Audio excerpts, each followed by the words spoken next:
DPA news Marathi, शोध सत्य बातमीचा।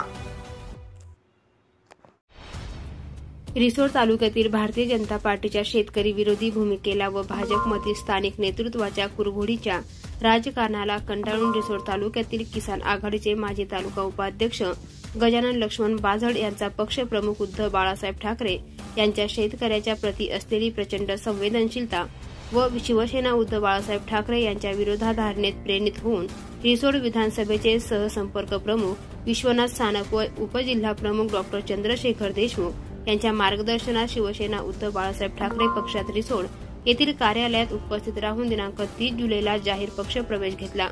यावेळी तालुका प्रमुख नारायण आरू, तालुका संघटक अनंत कुराळ, युवा सेना उपजिल्हा प्रमुख गणेश देशमुख, युवा सेना तालुका प्रमुख गजानन सानप, केनवड सर्कल प्रमुख सुरेश बाजड आदी पदाधिकारी व शिवसैनिक उपस्थित होते। रिसोड तालुका समन्वयक घनश्याम मापारी यांनी किसान आघाडीचे बाजड यांचा प्रवेश घडवून आणला। शिवसेना उद्धव बाळासाहेब ठाकरे पक्षाचे विचाराने जनसामान्यांचे काम करून पक्ष संघटन मजबूत करण्याचे काम आगामी काळात करू, असे गजानन बाजड यांनी पक्ष प्रवेशावेळी आपले विचार व्यक्त केले। DPA न्यूज साठी प्रतिनिधी ज्ञानेश प्रसाद, वाशिम। ताज्या घडामोडी व अपडेट जाणून घेण्यासाठी आताच DPA न्यूज चॅनलला सबस्क्राइब करा आणि बेल आयकॉन क्लिक करायला विसरू नका।